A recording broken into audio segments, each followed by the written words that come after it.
Hello everyone. तो current affair को cover कर रहे हैं हम एदुतेरिया बुक से, और एदुतेरिया में आपको वार्षिकी करंट अफेयर मिलने वाली है। पूरे जनवरी से दिसंबर तक के पूरे घटनाक्रम आपको मिल जाएंगे, और इस एदुतेरिया को मैं 3 से 4 दिन में कंप्लीट कर रही हूँ। पूरे वीडियोस बैक टू बैक आपके पास मिल रहे हैं। तो 2 वीडियो मैंने करंट अफेयर का डाल रखा है, अगर आपने नहीं देखा है तो आप जाकर के देख सकते हैं। लास्ट की वीडियो में मैंने राष्ट्रीय घटनाक्रम और अंतर्राष्ट्रीय घटनाक्रम डाला है। तो अंतर्राष्ट्रीय घटनाक्रम में हमारे कुछ मंथ रह गए थे, यानी जनवरी से जुलाई हमारा रह गया था, जिसको मैं इस वीडियो में कंप्लीट करूँगी। इसके बाद मैं इसी वीडियो में आपको आर्थिक घटनाक्रम और विज्ञान और प्रौद्योगिकी भी मिलेगा। तो आइए शुरू करते हैं और हमारे साथ बने रहें। WHO द्वारा 1988 में वैश्विक पोलियो उन्मूलन कार्यक्रम की शुरुआत हुई थी। हाल ही में तुर्की में काला सागर तट से तुर्की के अब तक के सबसे बड़े प्राकृतिक गैस के भंडार की खोज की गई है। इसके बाद अब तुर्की की गैस के लिए विदेशी निर्भरता कम हो जाएगी। तुर्की के राष्ट्रपति हैं रिसेप तैयब अर्दोगन। पाकिस्तान सरकार ने पूर्व प्रधानमंत्री नवाज शरीफ को भगोड़ा घोषित कर दिया है और उनके प्रत्यार्पण के लिए ब्रिटेन सरकार से संपर्क किया है। भ्रष्टाचार के मामले में नवाज शरीफ को अदालत ने कैद की सजा सुनाई थी। हाल ही में बांग्लादेश सरकार ने म्यांमार के शरणार्थी समुदाय रोहिंग्याओं को भाषण चार द्वीप में स्थानांतरित करने का निर्णय लिया है। भाषण चार द्वीप बंगाल की खाड़ी में स्थित है। उम्मीद है कि ये द्वीप इस समुदाय को बेहतर स्थान प्रदान करेगा। जापान के प्रधानमंत्री शिंजो आबे ने अपने स्वास्थ्य के कारण पद से इस्तीफा दे दिया है। तो इसके बाद अब हम नेक्स्ट मंथ जुलाई 2020 के अंतर्राष्ट्रीय घटनाक्रम को कवर करेंगे। WHO द्वारा जारी घोषणा के अनुसार श्रीलंका और मालदीव मिजल्स और रुबेला वायरस को सफलतापूर्वक समाप्त करने वाले दक्षिण पूर्वी एशिया के पहले 2 देश बन गए हैं। ज्ञात है कि 2019 में श्रीलंका को WHO ने खसरा मुक्त घोषित किया था। ईरान ने Chabahar port Zahedan railway line परियोजना से भारत को अलग करने का फैसला किया है। ऐसा उसने इस परियोजना के लिए भारत से फंड की देरी के लिए किया है। वर्ष 2016 में भारत, अफगानिस्तान और ईरान के मध्य इस रेलवे लाइन के लिए निर्माण के लिए समझौता हुआ था। खाद्य सुरक्षा और भाषण रिपोर्ट 2020। तो खाद्य सुरक्षा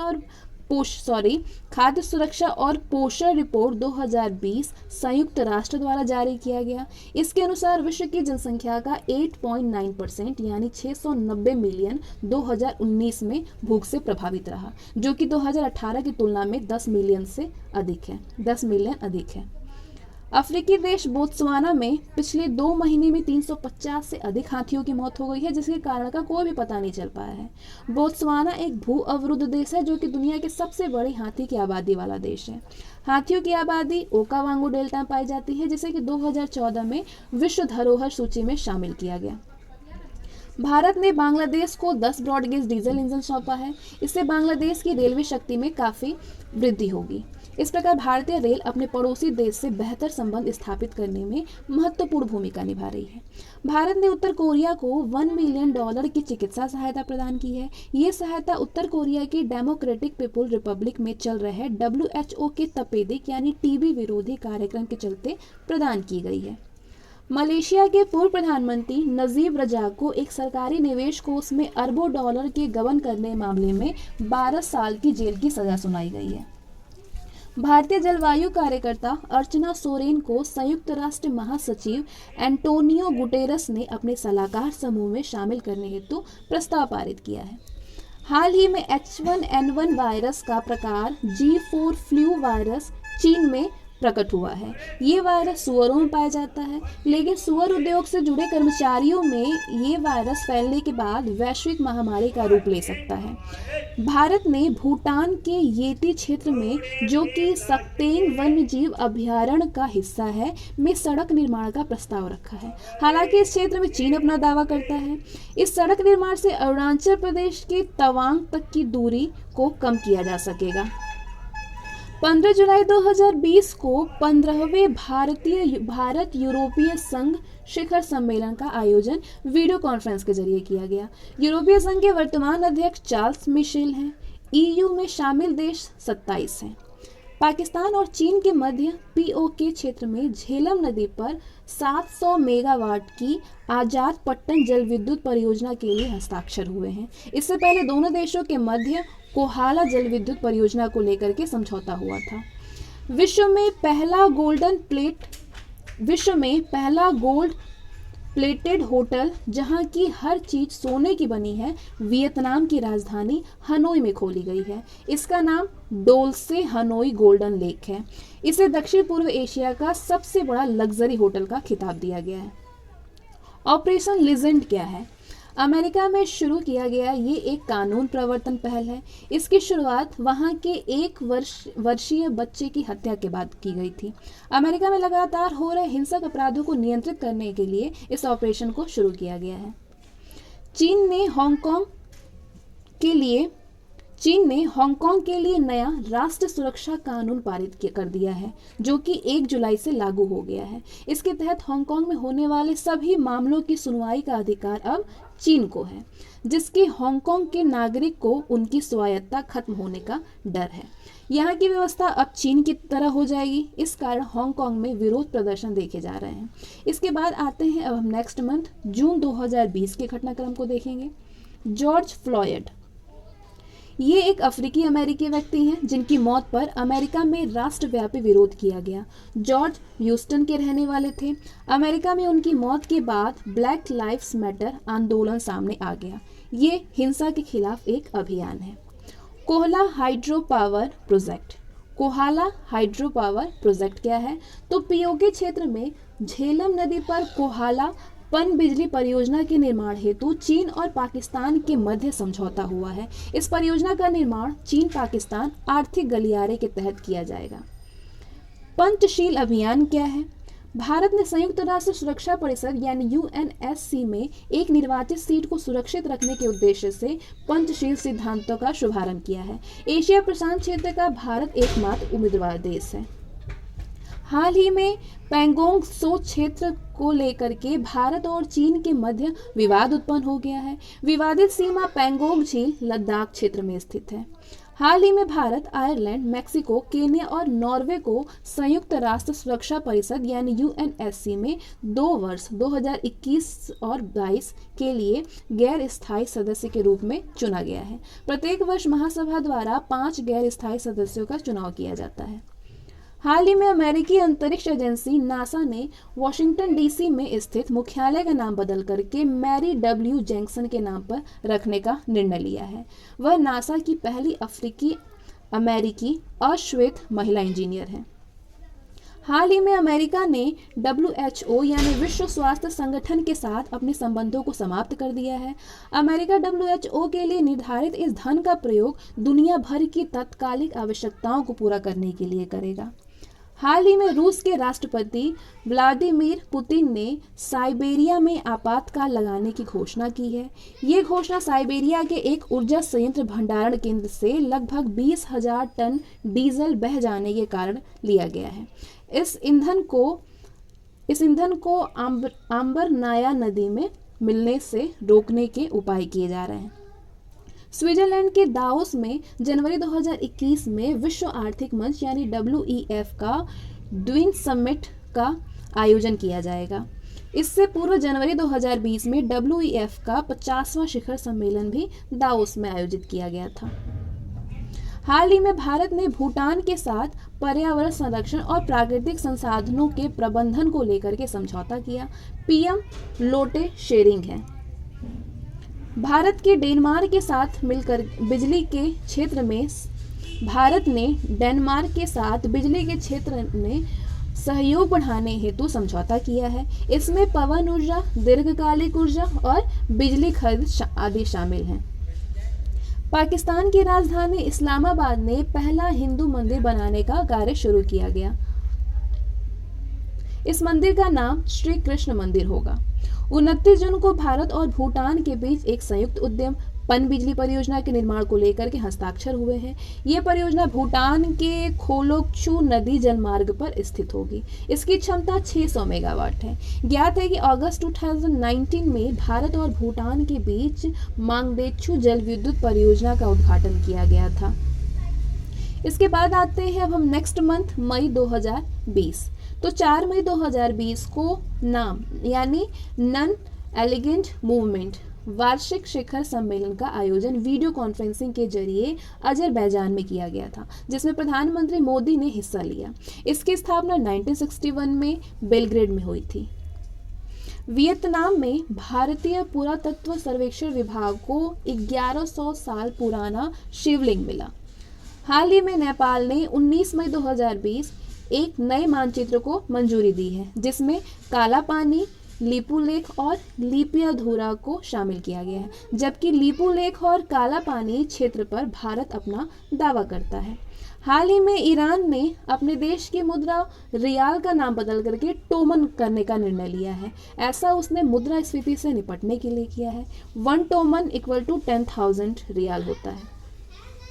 20 मई 2020 को नाम यानी गुट निरपेक्ष आंदोलन के स्वास्थ्य मंत्रियों की बैठक का आयोजन वीडियो कॉन्फ्रेंसिंग के जरिए किया गया, जिसमें भारत की ओर से केंद्रीय स्वास्थ्य मंत्री हर्षवर्धन ने भाग लिया। इसकी अध्यक्षता अजरबैजान के स्वास्थ्य मंत्री ओगेटे शीशालिएव ने की थी। इजराइल ने रविन्द्रनाथ टैगोर की 159वीं वर्षगांठ के अवसर पर तेल अवीव की सड़क का नाम बदल करके टैगोर स्ट्रीट कर दिया। टैगोर जी का जन्म 7 मई 1861 को कोलकाता में हुआ था। इसके बाद आते हैं अब हम नेक्स्ट मंथ अप्रैल 2020। तो 2020 में ब्रिटेन के ग्लासगो, जो कि स्कॉटलैंड में है, होने वाले COP26 जलवायु परिवर्तन शिखर सम्मेलन को संयुक्त राष्ट्र ने स्थगित कर दिया गया है। ये सम्मेलन 9 से 19 नवंबर 2020 को होना था, जिससे 2021 तक स्थगित कर दिया गया है। IMF प्रमुख क्रिस्टलिना जॉर्जीवा ने हाल ही में RBI के पूर्व गवर्नर रघुराम राजन को और 11 अन्य विशेषज्ञों को अपनी बाहरी सलाहकार समूह में शामिल किया है। IMF यानी अंतर्राष्ट्रीय मुद्रा कोष की स्थापना जुलाई 1944 में हुआ था और इसका मुख्यालय वॉशिंगटन DC में है। मैटरहॉर्न पर्वत, जो कि यूरोप में है, स्विट्जरलैंड और इटली के बीच फैला है। ये आल्पस पर्वत की चोटी है। इसकी ऊंचाई 4,478 मीटर है। हाल ही में कोविड-19 महामारी से लड़ने के लिए भारत के साथ अपनी एकजुटता व्यक्त करने के लिए भारतीय ध्वज को पर्वत पर प्रकाशित किया गया। भारत अमेरिका और चीन के बाद सैन्य खर्च के मामले में तीसरा सबसे बड़ा देश बन गया है। भारत जो है वो अमेरिका और चीन के बाद सैन्य खर्च के मामले में तीसरा सबसे बड़ा देश बन गया है। दक्षिण कोरिया में 15 अप्रैल को हुए संसदीय चुनाव में राष्ट्रपति मून जे इन, डेमोक्रेटिक पार्टी के हैं ये, इन्होंने जीत हासिल की है। इसके बाद आते हैं अगले महीने मार्च 2020। हाल ही में फ्रांस ने अमेरिकी कंपनी एप्पल पर प्रतिस्पर्धा विरोधी व्यवहार के लिए 1.1 बिलियन यूरो का जुर्माना लगाया है। लग्जमबर्ग, जो कि यूरोप में है, सार्वजनिक परिवहन के सभी प्रारूपों को निःशुल्क बनाने वाला पहला देश बन गया है। इससे ट्रैफिक कम होगा और प्रदूषण को भी काफ़ी हद तक कम किया जा सकेगा। 2020 में होने वाले टोक्यो ओलंपिक को 1 वर्ष के लिए स्थगित कर दिया गया है। अब ये आयोजन 2021 में 23 जुलाई से 8 अगस्त के बीच किया जाएगा। कनाडा टोक्यो ओलंपिक से हटने वाला पहला देश बन गया है। 27 मार्च को G20 शिखर सम्मेलन का आयोजन वीडियो कॉन्फ्रेंसिंग के जरिए किया जाएगा कोविड-19 के कारण। इसकी अध्यक्षता सऊदी अरब के राजा सलमान ने की। G20 की स्थापना 1999 में हुई थी। हाल ही में इंडोनेशिया स्थित सबसे सक्रिय ज्वालामुखी माउंट मेरापे में विस्फोट हुआ। इससे पहले 2019 में माउंट सिंगबांग में विस्फोट हुआ था। इंडोनेशिया में लगभग 130 सक्रिय ज्वालामुखी है, जो कि प्रशांत महासागर के रिंग ऑफ फायर में स्थित है। संयुक्त राष्ट्र ने गरीब देशों में कोरोना वायरस की महामारी का सामना करने के लिए $2 बिलियन की वैश्विक मानवीय प्रतिक्रिया योजना की शुरुआत की है। 5th बिमटेक यानी BMISTEC शिखर सम्मेलन का आयोजन श्रीलंका में किया जाएगा। BIMSTEC शिखर सम्मेलन का आयोजन श्रीलंका में किया जाएगा। और 4th काठमांडू में 2019 में हुआ था। इसकी स्थापना हुई है 1997 में। बिमस्टेक कुल इसमें 7 सदस्य होते हैं: बांग्लादेश, भारत, म्यांमार, श्रीलंका, थाईलैंड, नेपाल और भूटान। हाल ही में अपने आकाश, भूमि और समुद्र के संरक्षण के लिए नीयू देश डार्क स्काई अंधेरा आसमान राष्ट्र के रूप में मान्यता प्राप्त करने वाला पहला देश बना है। नीयू प्रशांत महासागर में स्थित एक द्वीपीय देश है। इसकी राजधानी अलोफी है। अंतर्राष्ट्रीय डार्क स्काई प्लेस वे स्थान हैं जो कि रात के समय के वातावरण को स्वाभाविक रूप से अंधेरा रखते हैं। हाल ही में टाइम पत्रिका द्वारा जारी 100 woman of the year 100 woman of the year की लिस्ट में पूर्व प्रधानमंत्री इंदिरा गांधी और स्वतंत्रता सेनानी राजकुमारी अमृत कौर को शामिल किया गया है। इसके बाद अंतर्राष्ट्रीय घटनाक्रम हम जानेंगे फरवरी 2020 का। तो WHO द्वारा कोरोना वायरस के कारण अब तक 1000 से अधिक लोगों की मृत्यु हो जाने के कारण उसे अंतर्राष्ट्रीय आपातकाल घोषित कर दिया गया है। इस वायरस को कोविड-19 नाम दिया गया है। मालदीव पुनः राष्ट्रमंडल से जुड़ गया है, 54वां सदस्य बना है। मालदीव 1982 में राष्ट्रमंडल में शामिल हुआ था और 2016 में अलग हो गया था। इसकी राजधानी माले है। विदेश मंत्रालय द्वारा पूर्वी एशिया शिखर सम्मेलन का आयोजन 6-7 फरवरी के बीच चेन्नई में किया गया। भारत में चौथी बार हुआ। 2019 में इसका आयोजन बैंकॉक थाईलैंड में किया गया था। हाल ही में पाकिस्तान और सोमालिया ने टिड्डियों से निपटने के लिए देश में राष्ट्रीय आपातकाल की घोषणा की है। इन कीड़ों की वजह से फसलों को हो रहे नुकसान के कारण। बांग्लादेश में सबसे बड़ा और लंबा एकुशे पुस्तक मेले का आयोजन किया गया, जिसका उद्घाटन प्रधानमंत्री शेख हसीना ने किया। हाल ही में भूटान ने भारत, बांग्लादेश और मालदीव के पर्यटकों पर सतत विकास कर लगाने की घोषणा की है। बेबी बोनस स्कीम ये ग्रीस द्वारा जन्म दर बढ़ाने हेतु है। बेबी बोनस की राशि 1.5 लाख रुपए है। दक्षिण अमेरिका की सबसे ऊंची चोटी माउंट एकांगागुआ पर चढ़ाई करने वाली मुंबई की काम्या कार्तिकेयन, जो कि 12 वर्षीय है, सबसे कम उम्र की लड़की बन गई है। पहला जेरूशलेम मुंबई महोत्सव का आयोजन मुंबई में 15 फरवरी से किया गया, भारत और इजराइल संबंधों को बढ़ावा देने के लिए। पुर्तगाल के राष्ट्रपति मार्सेलो रेबेलो डी सोसा भारत में 13 फरवरी को 4 दिवसीय यात्रा पे आए। म्यांमार के राष्ट्रपति यू विन मिंट की भारत यात्रा के दौरान भारत और म्यांमार के बीच 10 समझौते पर हस्ताक्षर हुए। हाल ही में नॉर्थ मैसिडोनिया को नाटो का 30वां सदस्य बनाने का निर्णय उत्तरी अटलांटिक संधि के तहत लिया गया। नाटो की स्थापना 1949 में हुई थी। बिम्स्टेक आपदा प्रबंधन अभ्यास दूसरा 2020 का आयोजन भुवनेश्वर, ओडिशा में किया गया। बिम्स्टेक में 7 सदस्य देश होते हैं: भारत, म्यांमार, बांग्लादेश, नेपाल, भूटान, श्रीलंका और थाईलैंड। इस अभ्यास में भूटान और थाईलैंड ने हिस्सा नहीं लिया। इसके बाद अब हम अंतर्राष्ट्रीय घटनाक्रम जानेंगे जनवरी 2020 का। तो हाल ही में पलाऊ ने प्रवाल भित्ति के संरक्षण हेतु हानिकारक सनस्क्रीन पर प्रतिबंध लगा दिया है। पलाऊ प्रशांत महासागर में स्थित एक द्वीपीय देश है। WHO यानी विश्व स्वास्थ्य संगठन ने 2020 को अंतर्राष्ट्रीय नर्स व प्रसाविका वर्ष के रूप में मनाने का निर्णय लिया है। इसकी स्थापना 1948 में हुई थी। इसके सदस्य देश 193 है और इसका मुख्यालय है जिनेवा में। हाल ही में ईरान ने इराक में स्थित अमेरिकी सैन्य ठिकानों पर हमला किया। ये हमला अमेरिका द्वारा ईरान के सैन्य कमांडर कासिम सुलेमानी को मारे जाने के जवाब में किया गया था। हाल ही में तेहरान में होर्मुज शांति पहल में भारत ने हिस्सा लिया। इसका उद्देश्य होर्मुज जल संधि में स्थिरता बनाए रखना है। होर्मुज जल संधि पश्चिम एशिया में फारस और ओमान खाड़ी के मध्य स्थित है। होर्मुज से भारत 2/3 तेल और आधा LNG आयात करता है। शंघाई सहयोग संगठन यानी SCO ने स्टैच्यू ऑफ यूनिटी को अपने 8 अजूबों में शामिल किया है। इस वर्ष SCO प्रमुखों की बैठक भारत में आयोजित की जाएगी। सरदार वल्लभ भाई पटेल की प्रतिमा स्टैच्यू ऑफ यूनिटी विश्व की सबसे ऊंची प्रतिमा है। इसकी अगर ऊंचाई देखें तो 182 मीटर है, जो कि गुजरात में स्थित है। आबू धाबी UAE में विश्व भविष्य ऊर्जा शिखर सम्मेलन का आयोजन किया गया। इसमें 170 देशों ने भाग लिया। विश्व आर्थिक फोरम की 50वीं वर्षगांठ बैठक का आयोजन दावोस, स्विट्जरलैंड में 20 से 24 जनवरी 2020 के दौरान किया गया। भारत का प्रतिनिधित्व रेल मंत्री पीयूष गोयल ने किया था। अंतर्राष्ट्रीय घटनाक्रम के बाद अब हम कवर करेंगे आर्थिक घटनाक्रम वर्ष 2020 के, जिसको भी हम मंथ वाइज ही कवर करेंगे। सबसे पहले दिसंबर 2020। तो वित्तीय वर्ष 2020-21 की चतुर्थ द्विमासिक मौद्रिक नीति की समीक्षा आरबीआई के गवर्नर शक्तिकांत दास की अध्यक्षता में दिसंबर के प्रथम सप्ताह में की गई।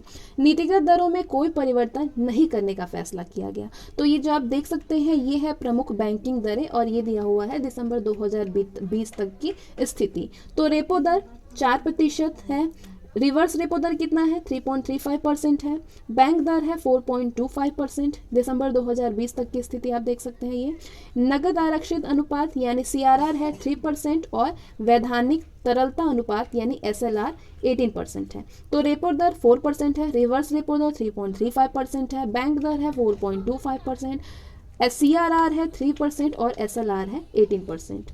तो इसको आप बिल्कुल ध्यान से याद कर लीजिए। मेघालय में बिजली वितरण व्यवस्था को मजबूत बनाने के लिए भारत सरकार ने ADB के साथ 13.28 करोड़ डॉलर के ऋण पर हस्ताक्षर किए हैं। दिसंबर के बाद आते हैं अब हम अगले महीने। तो अगले महीने यानी नवंबर 2020 के आर्थिक घटनाक्रम को हम कवर करेंगे। तो हाल ही में जारी रिपोर्ट के अनुसार चीन चालू वित्त वर्ष में भारतीय इस्पात का सबसे बड़ा खरीदार देश बन गया है। SBI बैंक ने संपर्क रहित क्रेडिट कार्ड लॉन्च करने के लिए पेटीएम के साथ साझेदारी की है। हाल ही में जारी रिपोर्ट के अनुसार विश्व मुद्रा भंडार में भारत 5वें स्थान पर है। भारत ने कोविड-19 आसियान प्रतिक्रिया कोष में 1 बिलियन अमेरिकी डॉलर का योगदान देने की घोषणा की। हाल ही में ICICI बैंक ने कार्डलेस EMI सुविधा शुरू करने की घोषणा की है। LIC ने अपना पहला डिजिटल ऐप आनंद लॉन्च किया है। भारत में 100% इनकम टैक्स छूट पाने वाली पहली कंपनी MIC रेडवुड बन गई है। अमेजन इंडिया ने बंगलुरु में अपना पहला all women virtual customer service खोलने की घोषणा की है। वित्त वर्ष 2020-21 की दूसरी तिमाही जुलाई से सितंबर 2020 में भारत की GDP 7.5% की गिरावट दर्ज की गई है। GDP में 27 नवंबर 2020 के NSO के आंकड़े के अनुसार है। ये विदित है कि कोविड-19 महामारी और लॉकडाउन के कारण पहली तिमाही में अप्रैल से जून में भारत की GDP 23.9% की ऐतिहासिक गिरावट दर्ज की गई थी। केंद्रीय मंत्रिमंडल ने लक्ष्मी विलास बैंक के DBS बैंक इंडिया लिमिटेड में विलय करने की मंजूरी दी है। नवंबर 2020 में भारतीय रिजर्व बैंक मनता अर्बन कोऑपरेटिव बैंक पर 6 माह के लिए प्रतिबंध लगाया है। इसके बाद अब हम नवंबर के बाद अक्टूबर 2020 के आर्थिक घटनाक्रम को कवर करेंगे। भारत ने कोविड-19 महामारी के अर्थव्यवस्था पर पड़े प्रभाव से निपटने के लिए मालदीव को 25 करोड़ डॉलर की वित्तीय सहायता दिया है। विश्व बैंक ने मौजूदा वित्त वर्ष 2020-21 के लिए भारत की GDP में 9.6% गिरावट का अनुमान लगाया है। IMF ने मौजूदा वित्त वर्ष 2020-21 के लिए भारत की GDP में 10.3% की गिरावट का अनुमान लगाया है। तो ये आप देख सकते हैं चार्ट, ये है संस्था और ये वित्तीय वर्ष 2020-21 के अग्रिम अनुमान अक्टूबर 2020 की ये रिपोर्ट है। तो विश्व बैंक में -9.6% और IMF -10.3% जो कि गिरावट आप देख सकते हैं। फिनो पेमेंट बैंक द्वारा मानो ATM शुरू किया गया है। फिनो पेमेंट बैंक द्वारा मानो ATM शुरू किया गया है। 2021 में विश्व आर्थिक मंच यानी WEF की वार्षिक बैठक बर्गिन स्टॉक में आयोजित किया जाएगा। Central bank of the year award 2020 bank of घाना ने जीता है। खाद्य और कृषि संगठन के स्थापना दिवस पर प्रधानमंत्री ने 75 रुपए का स्मारक सिक्का जारी किया है। अंतर्राष्ट्रीय मुद्रा कोष यानी IMF में शामिल होने वाला 190वां सदस्य देश अंडोरा है। कर्नाटक राज्य ने नई औद्योगिक नीति 2020 से 25 की घोषणा की है। सब्जियों के लिए न्यूनतम समर्थन मूल्य तय करने वाला भारत का पहला राज्य केरल बन गया है। औद्योगिक श्रमिकों के लिए उपभोक्ता मूल्य सूचकांक के आधार पर परिवर्तन कर अब 2016 कर दिया गया है, पहले ये 2001 था। इसके बाद हम सितंबर 2020 के आर्थिक घटनाक्रम को कवर करने वाले हैं। तो 23 सितंबर 2020 को जारी संयुक्त राष्ट्र की रिपोर्ट के अनुसार 2020 के दौरान भारतीय अर्थव्यवस्था में 5.9% की गिरावट का अनुमान लगाया गया है। एडीबी यानी एशियाई विकास बैंक ने वित्त वर्ष 2020-21 में भारत की जीडीपी -9% रहने का अनुमान लगाया, जबकि एडीबी द्वारा एशिया के विकास के लिए जीडीपी की वृद्धि दर 0.7% रहने का अनुमान लगाया है। मूडीज रेटिंग एजेंसी ने भारत का जीडीपी -11.5% रहने का अनुमान लगाया है। मौजूदा वित्त वर्ष 2020-21 की पहली तिमाही में एनएसओ द्वारा भारत की जीडीपी वृद्धि दर -23.9% दर्ज की गई। 40 साल में ये भारतीय अर्थव्यवस्था में सबसे बड़ी गिरावट है। रक्षा क्षेत्र में विदेशी निवेशकों को आकर्षित करने हेतु भारत सरकार ने रक्षा क्षेत्र के स्वचालित मार्ग के तहत 74% एफडीआई को मंजूरी दी है। इससे पहले ये 49% था। इसके बाद हम अगस्त 2020 के घटनाक्रम को देखेंगे। 500 करोड़ रुपए से ऊपर के टर्नओवर वाले व्यवसाय को ई चालान जमा करना अनिवार्य है। भारतीय रिजर्व बैंक ने कोविड-19 संबंधित तनावग्रस्त परिसंपत्तियों के समाधान के लिए केवी कामत की अध्यक्षता में एक विशेषज्ञ समिति का गठन किया है। भारतीय रिजर्व बैंक ने बैंकों को सोने के मूल्य का 90% तक कर्ज देने की अनुमति दी है। भारतीय निर्यात आयात बैंक ने मोजाम्बिक को 250 मिलियन अमेरिकी डॉलर का ऋण दिया है। फिनो पेमेंट्स बैंक ने आधार कार्ड आधारित डिजिटल बचत खाता जन बचत खाता की शुरुआत की है। केंद्र सरकार ने हिंदुस्तान एरोनॉटिक्स यानी HAL में 15% हिस्सेदारी बेचने का फैसला किया है। भारत का पहला अंतर्राष्ट्रीय महिला व्यापार केंद्र केरल में स्थापित किया जाएगा। इसके बाद हम जुलाई 2020 के घटनाक्रम को देखेंगे, जो कि आर्थिक घटनाक्रम है। भारत में MSME जो कि यानी सूक्ष्म लघु व मध्यम उद्योग के लिए वित्तीय सहायता बढ़ाने हेतु विश्व बैंक ने $750 मिलियन का ऋण प्रदान करने की घोषणा की है। कोविड-19 आपातकाल के दौरान दी जाने वाली ये तीसरी राशि है जो कि विश्व बैंक द्वारा दी जा रही है। गूगल की एक कंपनी अल्फाबेट के CEO सुंदर पिच्चई ने $10 बिलियन के इंडिया डिजिटलाइजेशन फंड की घोषणा की है। गूगल अगले 5 से 7 वर्षों में भारत में 75,000 करोड़ का निवेश करेगा। विश्व बैंक ने गंगा कायाकल्प जो कि नमामि गंगे कार्यक्रम के तहत जारी किया गया था की गई परियोजना है, इसके लिए $400 मिलियन की राशि प्रदान करने की घोषणा की है। वित्त वर्ष 2020-21 की पहली तिमाही यानी अप्रैल 2020 से जून 2020 तक के दौरान देश भर में जल जीवन मिशन के तहत 19 लाख घरों को पेयजल के लिए नल कनेक्शन प्रदान किया गया। इसके बाद अब हम जून 2020 के आर्थिक घटनाक्रम को कवर करेंगे। तो 2020-21 में भारत सरकार ने मनरेगा के तहत 1,01,500 करोड़ रुपए आवंटित किए हैं। ये मनरेगा के तहत सबसे उच्च धन आवंटन है। सरकार इस योजना के तहत मजदूरी पर 182 रुपए से बढ़कर के 202 रुपए प्रतिदिन कर दिया है। पहली बार भारत का विदेशी मुद्रा भंडार $500 अरब के पार पहुंचा। विश्व में विदेशी मुद्रा भंडारण में भारत का स्थान 5वां है और पहले स्थान पर है चीन। आरबीआई के अनुसार कोविड-19 के कारण भारत 5वीं बार मंदी का सामना कर रहा है। इस साल आर्थिक गतिविधियां, आय, बिक्री, रोजगार आदि में गिरावट के रूप में देखा जा रहा है। आज़ादी के बाद भारत ने ऐसी 4 मंदियों का सामना किया है। एक बार 1958 में, फिर 1966 में, 1973 में, उसके बाद 1980 में था। UNCTAD द्वारा जारी निवेश रिपोर्ट के अनुसार 2019 में भारत का प्रत्यक्ष विदेशी निवेश $51 बिलियन रहा। भारत विश्व में एफडीआई का 9वां सबसे बड़ा प्राप्तकर्ता देश रहा है। इसके बाद मई 2020 के घटनाक्रम को देखने वाले हैं। तो 5 मई 2020 को भारतीय अर्थव्यवस्था निगरानी केंद्र यानी CMEI ने बेरोजगारी के आंकड़े जारी किए। इसके अनुसार लॉकडाउन के कारण भारत में वर्तमान में बेरोजगारी दर 27.1% हो गई है।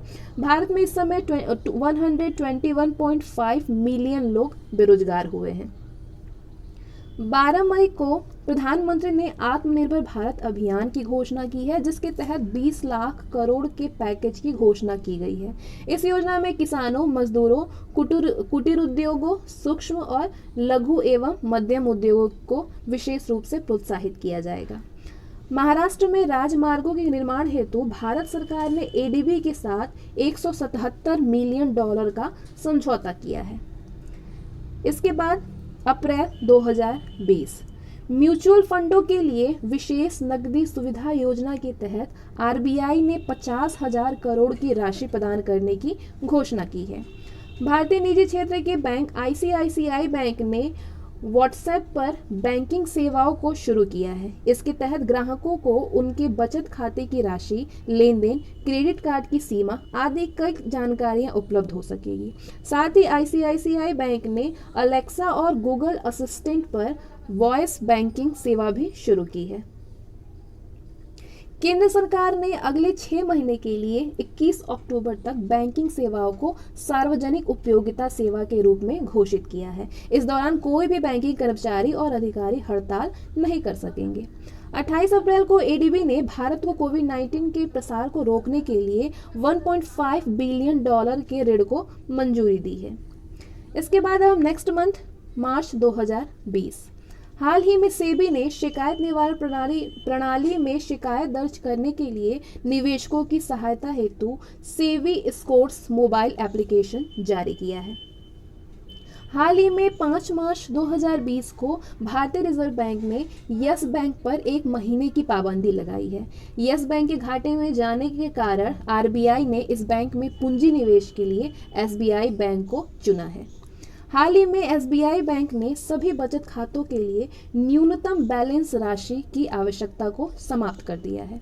हाल ही में वित्त आयोग ने प्रशासनिक लागत को कम करने के उद्देश्य से राजकोषीय समेकन हेतु एनके सिंह समिति का गठन किया है।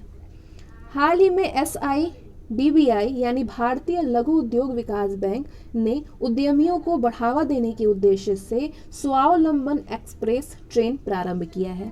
ये ट्रेन 5 जून को लखनऊ से प्रारंभ होगी, जो कि 11 उद्यमशील शहरों से गुजरेगी।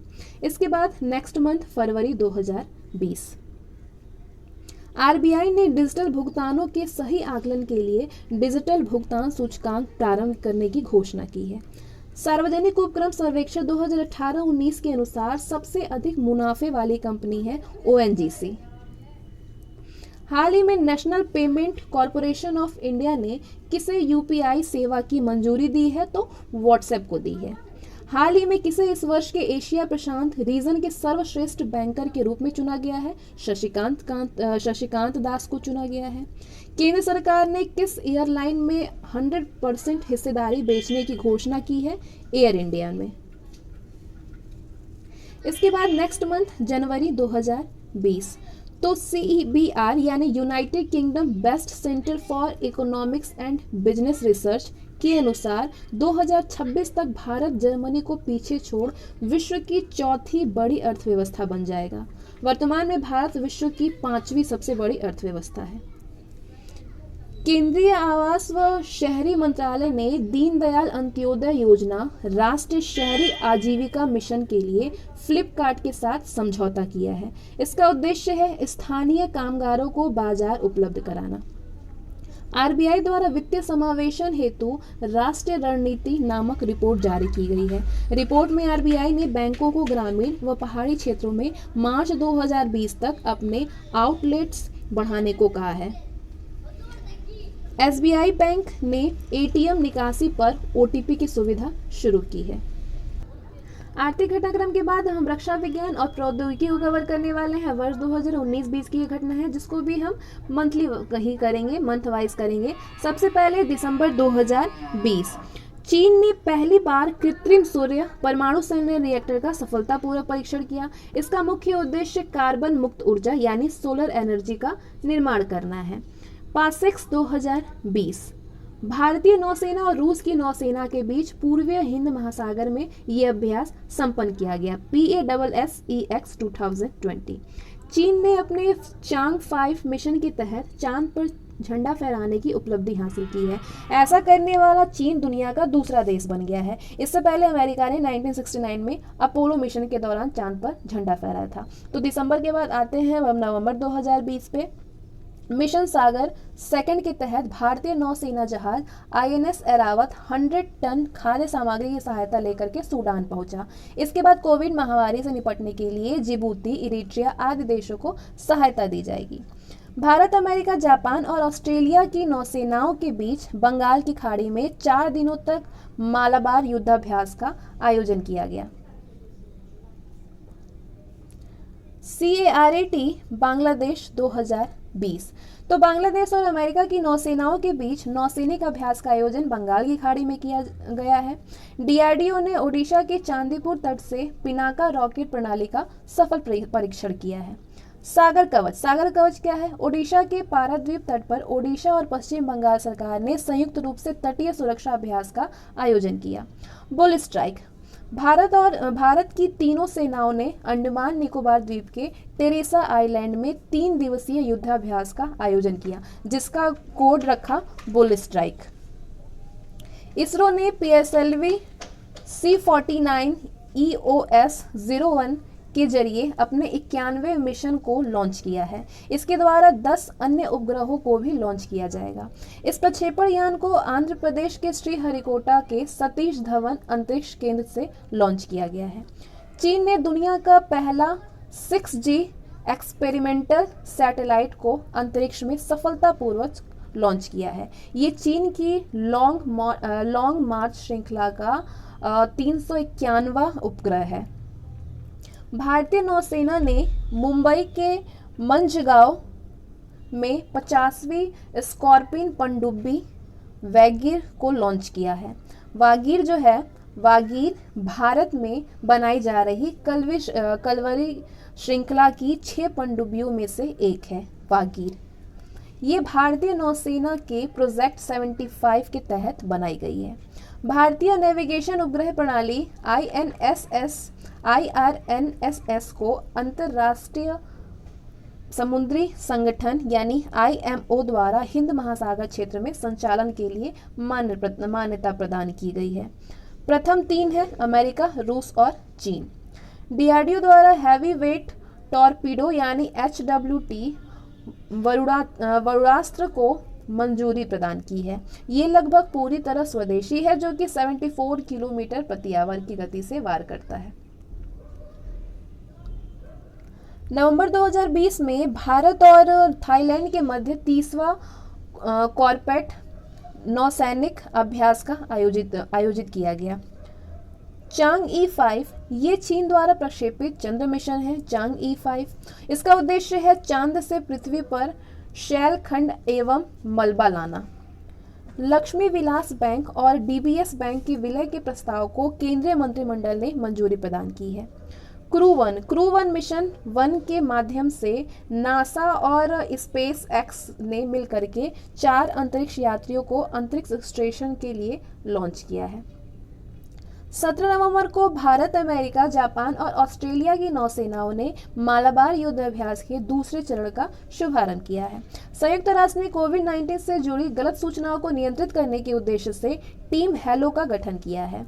सिटमैक्स 20/2021 नवंबर को भारत, सिंगापुर और थाईलैंड के बीच नौसेना अभ्यास का आयोजन किया है। सिम्बैक्स 2020 23 से 25 नवंबर के बीच भारत सिंगापुर के बीच नौसेना अभ्यास है। सिम्बैक्स 2020। तो इसके बाद आते हैं अगला अक्टूबर 2020 के घटनाक्रम को देखेंगे, जो कि विज्ञान और प्रौद्योगिकी से रिलेटेड है। अमेरिकी अंतरिक्ष एजेंसी नासा ने भारतीय मूल की कल्पना चावला के नाम पर एक वाणिज्यिक अंतरिक्ष यान लॉन्च किया है। इस यान का निर्माण वर्जीनिया बेस्ट कंपनी नॉर्थरोप ग्रूमेन द्वारा किया गया है। कल्पना चावला अंतरिक्ष में प्रवेश करने वाली भारतीय मूल की पहली महिला थी, जिनकी मृत्यु 2003 में कोलंबिया अंतरिक्ष यान दुर्घटना में हुई थी। Centre for development of advanced computing यानी CDAC ने भारत के सबसे बड़े HPC-AI यानी high performance computing and artificial intelligence परम सिद्धि A1 विकसित किया। इस सुपर कंप्यूटर के निर्माण से भारत को रिसर्च और इनोवेशन में अत्यधिक मदद मिलेगी। भारत ने पहली एंटी रेडिएशन मिसाइल रुद्रम का ओडिशा के बालासोर से परीक्षण किया है। ये डीआरडीओ द्वारा विकसित किया गया और इसका उपयोग रडार को नष्ट करने में किया जाएगा। भारतीय नौसेना ने तटरक्षक बल के साथ सागर कवच नामक तटरक्षक अभ्यास किया। ये अभ्यास कर्नाटक, केरल और लक्षद्वीप के तटीय क्षेत्रों में आयोजित किया गया है। भारतीय सेना और महाराष्ट्र पुलिस ने पुणे में सुरक्षा कवच नामक संयुक्त आतंकवाद रोधी अभ्यास का आयोजन किया। भारत ने म्यांमार को आईएनएस सिंधुवीर नामक किलो श्रेणी यानी डीजल इलेक्ट्रिक अटैक पनडुब्बी देने का फैसला किया है। ये म्यांमार नौसेना की पहली पनडुब्बी है। ये पनडुब्बी सोवियत संघ द्वारा निर्मित की गई है। डीआरडीओ ने 22 अक्टूबर को एंटी टैंक मिसाइल नाग का राजस्थान के पोखरण से सफलतापूर्वक परीक्षण किया है। नाग भारत की तीसरी पीढ़ी की एंटी गाइडेड मिसाइल है जिसकी रेंज 4 से 7 किलोमीटर है।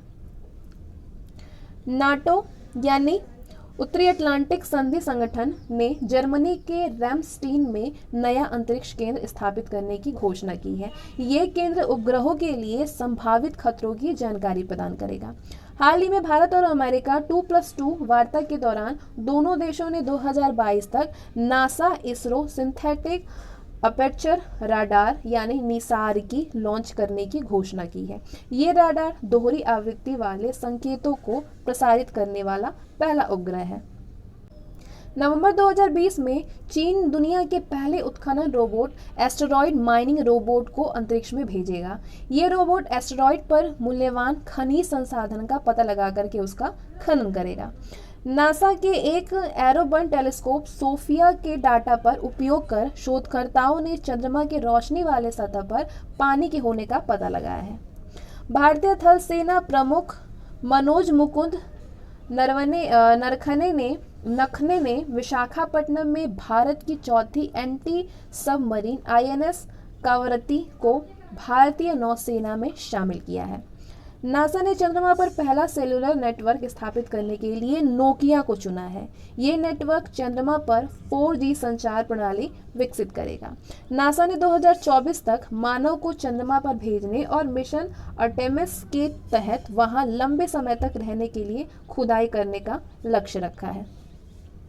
स्लिनेक्स 20 युद्धाभ्यास ये भारत और श्रीलंका की नौसेनाओं के बीच 19 से 21 अक्टूबर को श्रीलंका के त्रिकोमाली में आयोजित किया गया है। भारतीय तटरक्षक बल के 7वें अपतटीय गश्ती पोत विग्रह को औपचारिक रूप से तमिलनाडु के चेन्नई कट्टुपल्ली बंदरगाह पर नौसेना में शामिल किया है। भारत और बांग्लादेश की नौसेनाओं के बीच बंगाल की खाड़ी में 4 से 5 अक्टूबर के द्विपक्षीय नौसैनिक अभ्यास बोंगो सागर का दूसरा संस्करण संपन्न किया।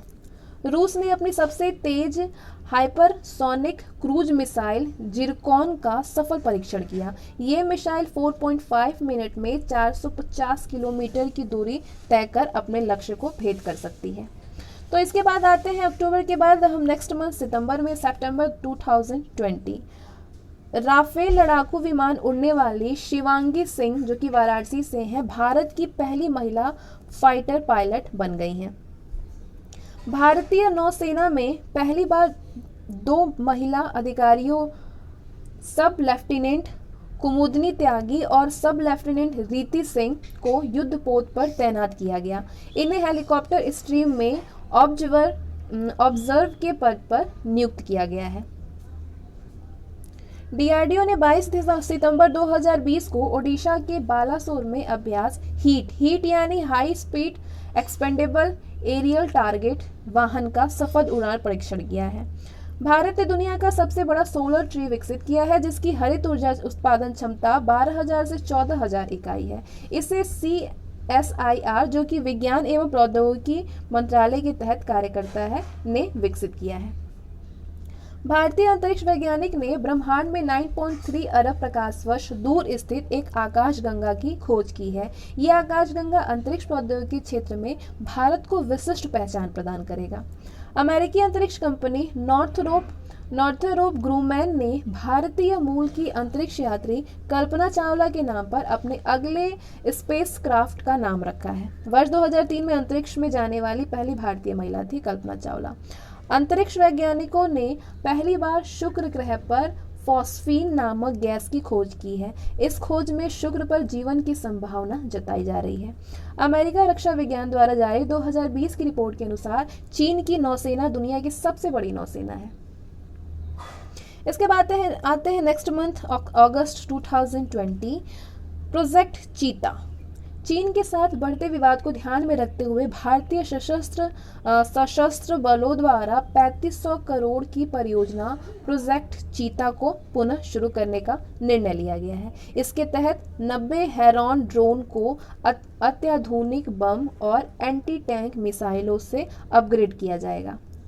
इजराइल ने एरो 2 नामक रक्षा प्रणाली मिसाइल का सफल परीक्षण किया है। भारत, जापान और ऑस्ट्रेलिया ने चीन पर निर्भरता को कम करने के लिए एक त्रिपक्षीय आपूर्ति श्रृंखला लचीलापन पहल, जो कि सप्लाई चेन रेजिलिएशन यानी SCRI शुरू करने का निर्णय लिया है। इस पहल का प्रस्ताव जापान द्वारा दिया गया था। आपूर्ति श्रृंखला बनाने का उद्देश्य है इंडो पैसिफिक क्षेत्र में अपनी अर्थव्यवस्था को मजबूत करना। विश्व की सबसे बड़ी परमाणु संलयन परियोजना फ्रांस में स्थापित की जा रही है। इसका वजन 23,000 टन होगा। इसे वर्ष 2025 तक पूरा किया जा सकता है। भारतीय तटरक्षक बल ने नया अपतटीय गश्ती पोत सार्थक को नौसेना में शामिल किया है। इसे गोवा शिपयार्ड लिमिटेड द्वारा निर्मित किया गया है। इस जहाज को राष्ट्र के समुद्री हितों की सुरक्षा के लिए तैनात किया गया है। केरल सरकार ने पहली समुद्री एम्बुलेंस सेवा शुरू की है, जिसका नाम प्रतीक्षा रखा है। मछली पकड़ने के दौरान मछुआरों के साथ हो रही दुर्घटनाओं के कारण उनके बचाव को लेकर के ये एम्बुलेंस सेवा शुरू की गई है।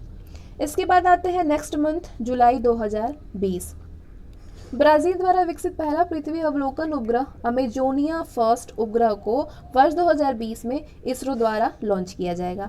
दक्षिण कोरिया ने अपना पहला सैन्य उपग्रह एनासिया ANASIS द्वितीय सेकंड लॉन्च किया है। इसे अमेरिका के स्पेस एक्स द्वारा लॉन्च किया गया।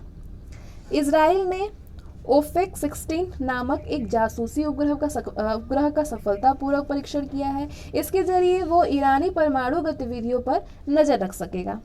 UAE ने अपना पहला मंगल मिशन होप मार्स मिशन को जापानी स्पेस सेंटर से लॉन्च किया है। भारत द्वारा फ्रांस में डील किए गए 36 राफेल विमानों में से 5 राफेल भारत के अंबाला हरियाणा एयरफोर्स कैंप में पहुंचे। राफेल की विशेषता क्या है? तो 2016 में भारत ने फ्रांस से 36 राफेल लड़ाकू विमान की खरीद हेतु डील किया था, जिसमें 59,000 करोड़ में। राफेल जैसा लड़ाकू विमान जो कि अत्याधुनिक हथियारों से लैस किसी भी एशियाई देश के पास नहीं है। इसकी रफ्तार 2130 किलोमीटर प्रति आवर है। 2130 किलोमीटर प्रति आवर की रफ्तार है राफेल की। 20 से 70 किलोमीटर तक अचूक निशाना लगाने में सक्षम है ये, और 60,000 फुट की ऊंचाई तक पहुंचने में सक्षम 1 मिनट में।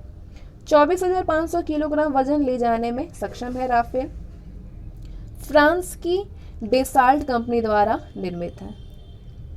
अमेरिका अंतरिक्ष एजेंसी नासा ने 30 जुलाई 2020 को अपना मंगल मिशन मार्स 2020 लॉन्च किया। ये फरवरी 2021 में मंगल पर पहुंचेगा।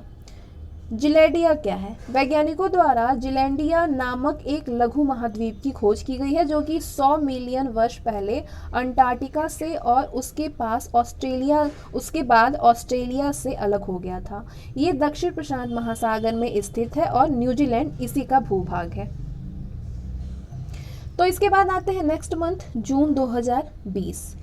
स्पेस एक्स ने नासा के 2 अंतरिक्ष यात्रियों को अंतरिक्ष में भेजकर रूसी रॉकेट पर अपनी निर्भरता समाप्त कर ली है। स्पेस एक्स अंतरिक्ष यात्रियों की अंतरिक्ष में भेजने वाली पहली निजी कंपनी बन गई है। डीआरडीओ ने इलेक्ट्रॉनिक उपकरण, व्यक्तिगत सुरक्षा उपकरण को कीटाणु रहित करने हेतु अल्ट्रा स्वच्छ नामक एक कीटाणु शोधन इकाई विकसित की है।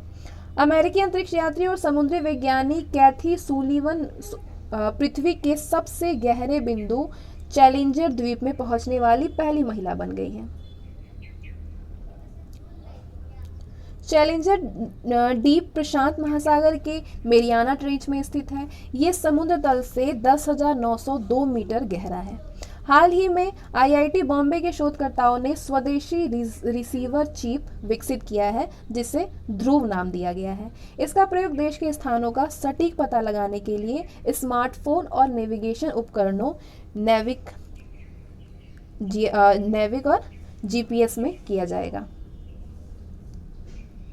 इसके बाद आते हैं नेक्स्ट मंथ मई 2020। तो ऑपरेशन समुद्र सेतु क्या है? भारतीय नौसेना ने मालदीव में फंसे भारतीयों को वापस लाने के लिए भारतीय जहाज मालदीव भेजे, जैसे कि ऑपरेशन समुद्र सेतु कहा गया नाम है। रूस द्वारा इस वर्ष पहला आर्टिका एम उपग्रह लॉन्च करने की योजना है। इस उपग्रह से पृथ्वी के ध्रुवीय क्षेत्र की मौसम संबंधी घटनाओं पर नजर रखी जाएगी।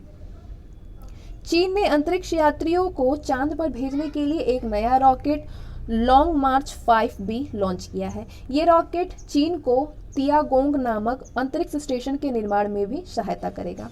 हाल ही में न्यूजीलैंड के वैज्ञानिकों ने पृथ्वी से बड़े एक सुपर अर्थ की खोज की है जहां जीवन संभव हो सकता है। इस ग्रह का द्रव्यमान अधिक है और ये ठंडा हो सकता है। आईएनएस स्कलिंग में अग्निप्रस्थ नामक एक मिसाइल पार्क की स्थापना की जाएगी। इसका उद्देश्य आईएनएस स्कलिंग के इतिहास के बारे में जानकारी प्रदान करना है। इसके बाद आते हैं नेक्स्ट मंथ अप्रैल 2020। पाकिस्तानी नौसेना ने समुद्र की सतह पर खड़ी जहाजों से एंटी शिप मिसाइल का परीक्षण किया। उत्तरी अरब सागर में 25 अप्रैल को। ईरान ने 22 अप्रैल को अपना पहला सैन्य उपग्रह नूर का सफलतापूर्वक परीक्षण किया है। नासा का एक नया उपग्रह इंसार INSAR यानी इंटरफेरोमेट्रिक सिंथेटिक एपर्च रडार से उपलब्ध डाटा से भूकंप और ज्वालामुखी जैसे आपदा वाले स्थानों की पहचान की जा सकेगी। ये उपग्रह नासा यानी अमेरिकी अंतरिक्ष एजेंसी ने वर्ष 2020 की शुरुआत में ही लॉन्च किया था। नासा ने सनराइज मिशन की घोषणा हाल ही में की है जिसको जुलाई 2023 में शुरू किया जाएगा। ये मिशन भविष्य में चंद्रमा और मंगल पर जाने वाले अंतरिक्ष यात्रियों को सौर तूफान से बचाएगा। तो इसके बाद आते हैं अगले महीने मार्च 2020। भारत ने इजराइल के साथ 880 करोड़ रुपए के लाइट मशीन गन खरीद हेतु समझौता किया है। इससे भारतीय सेना को पहाड़ी इलाकों में लड़ाई के दौरान लाभ मिलेगा। हाल ही में भारतीय रक्षा अधिग्रहण परिषद यानी DAC ने भारतीय वायुसेना के लिए 83 तेजस लड़ाकू विमानों का खरीद को मंजूरी दी है। ये विमान हिंदुस्तान एरोनॉटिक्स लिमिटेड द्वारा निर्मित की जाती है जो कि DRDO के तहत कार्य करता है। सारेक्स 2020 भारतीय तटरक्षक अभ्यास गोवा में। सारेक्स यानी सर्च एंड रिसर्च एक्सरसाइज। भारतीय तटरक्षक बल ने 5 और 7 मार्च को 2 दिवसीय राष्ट्रीय समुद्री खोज और बचाव कार्यशाला और अभ्यास 2020 सारेक्स 20 का आयोजन गोवा में किया है। तो उसके बाद आते हैं हम नेक्स्ट मंथ फरवरी 2020। मतला अभियान जो है ये भारतीय नौसेना द्वारा किया गया। तटीय सुरक्षा अभ्यास सुंदरवन क्षेत्र कोलकाता में हुआ। भारतीय वायुसेना ने एंटोनोव AN-32 विमान के दोनों इंजनों में पहली बार स्वदेशी जेट जैव ईंधन का प्रयोग किया है।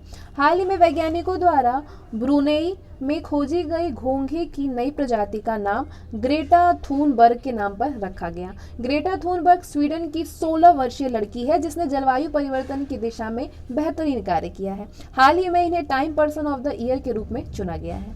चीनी कंपनी रियलमी ने हाल ही में भारत का पहला 5G स्मार्टफोन को लॉन्च किया है। इसके बाद आते हैं नेक्स्ट मंथ जनवरी 2020। तो इसरो द्वारा तमिलनाडु ने तूतुकुड़ी में SSLV के लिए दूसरा लॉन्च पोर्ट स्थापित किया है। SSLV यानी स्मार्ट सैटेलाइट लॉन्च व्हीकल के द्वारा 500 किलोग्राम तक के सैटेलाइट लॉन्च किए जाएंगे।